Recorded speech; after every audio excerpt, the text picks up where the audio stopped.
when fear comes up, creativity just goes away. So fear, and then what do I do? Oh my God, what's going on? And what I saw shift was that as I made peace with a lot of the anxiety that would come up, I began to ask myself like a very simple question.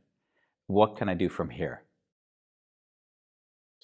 So Andy, in chapter 26, it seems to me a good, I would say, summary to this is how to turn lemons into lemonade. Yeah. And what I'd like you to expand on is that it seems that it's so easy to get caught up in the emotions of the situations that it's really hard to accomplish this. So my question to you is, how do you cultivate a mindset that allows you to take those lemons and turn them into lemonade instead of experiencing the bitterness of the situation and reacting to the bitterness of the situation? It's funny because I almost have to go back. As you ask the question, I have to go back in myself and say, what did I have to change? And what I recognized is that that when fear comes up, creativity just goes away. So fear, and then what do I do? Oh my God, what's going on? And what I saw shift was that as I made peace with a lot of the anxiety that would come up, I began to ask myself like a very simple question. What can I do from here? Or how might I be able to turn this into something actually beautiful? So even almost exaggerate it, like how can I make this something beautiful? And what I saw emerge was something very funny, was that when you make a big screw up, it actually gives you an opportunity to potentially address several issues that have been outstanding with a person. And now you have a reason to do it. Because you sent out an email that said, he's being such a jerk by accident to that person, obviously intended for someone else. And what happens is you're like, oh my God, like the first impression is, oh, how do I save myself here? I'm so sorry. You do some dismissive, quick gloss over, trying to appease and make some mea culpa. But what I've seen is that it's exactly at that moment when you can leverage it to even like have the relationship you want with that person.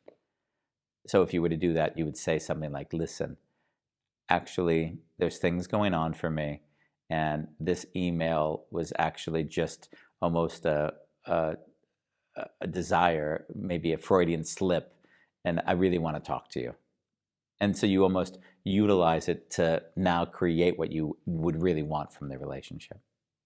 Okay, so it sounds to me like, we've been going through a lot of these chapters, and you're always talking about, yeah, you have to test, you have to practice, you're going to screw up, you're going to make mistakes. Yeah. It sounds like throughout the whole book, you've given places where you'll have reason to do this.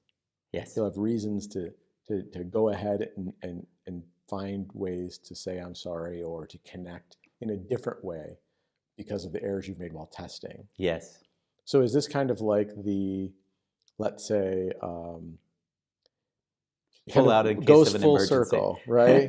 No, but not really, because you're suggesting earlier that there's going to be you're going to create a lot of needs for emergency stuff. Yeah. And this is like a way to kind of complete that circle off with even if you create an emergency, you still have an opportunity to connect with people. Yes.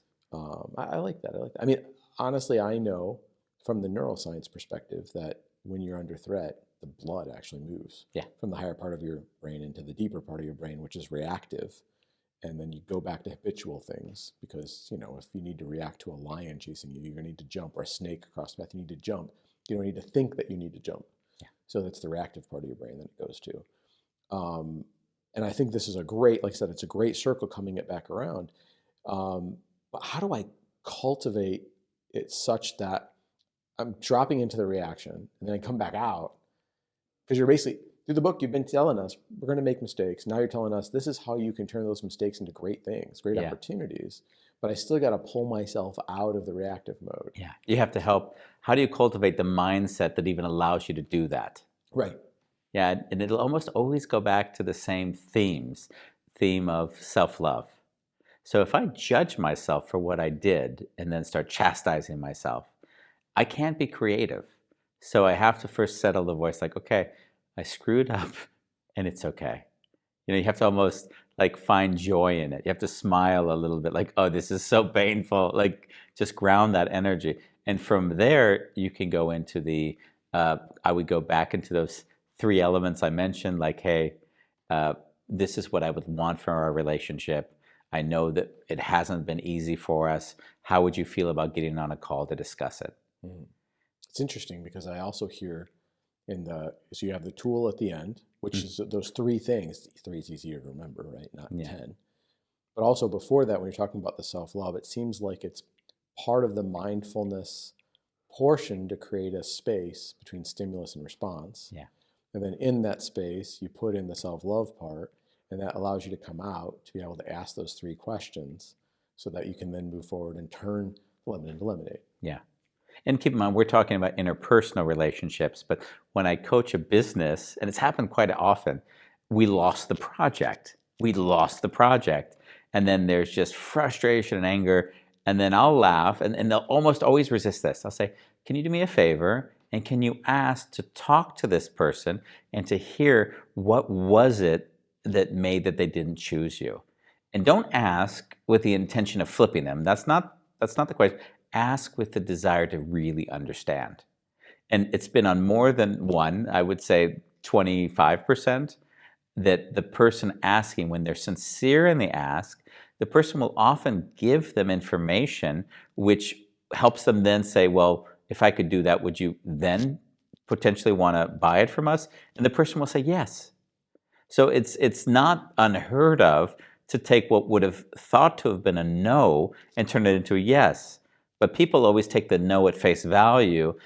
All of that blood rushing that you described comes up, and then they shut down the opportunity. And this chapter came, by the way, from a friend who I was walking during COVID, and we would walk every day, and I'd read him chapters from the book. And then one day he said, Andy, the chapter you need to put in is the greatest lesson I learned from you is that there's never a situation where you can't rectify. It's like, you got to write that chapter, because for him, it shifted, as you would say, his mental state of what was possible. So when he gets to know, he says, wow, is it okay if we talk just to get a better understanding? And there's a lot of desire for people to connect. They're really grateful when you do, if they hear the sincerity. Cool. Excellent. And now you have the exercises in this chapter. Yeah. Which are pretty easy in fact. Yeah. How can people go beyond those exercises? Yeah, I think we're going to get to some of that in later chapters. In the last bit was, you keep pointing out that, Andy, how do you put this into real life? How do you put this into real life? Because that is the challenge of writing a book. And one of the ways that I've put things forward in my life is use a word often used in the coaching mentoring realm as anchors. Like I decide to do something in the future what hasn't yet arisen. And we'll do that in the 2 or 3 chapters from now. But that anchor is what I use to say, okay, when confronted with a situation that's horrible, uncomfortable, whatever we want to call it, I will allow myself to think, how can I make something even better out of this? So you really train yourself to ask what seems to be an absurd question, because you've anchored it in a future event. Got it. Okay, thank you. Look forward to those future chapters as well then.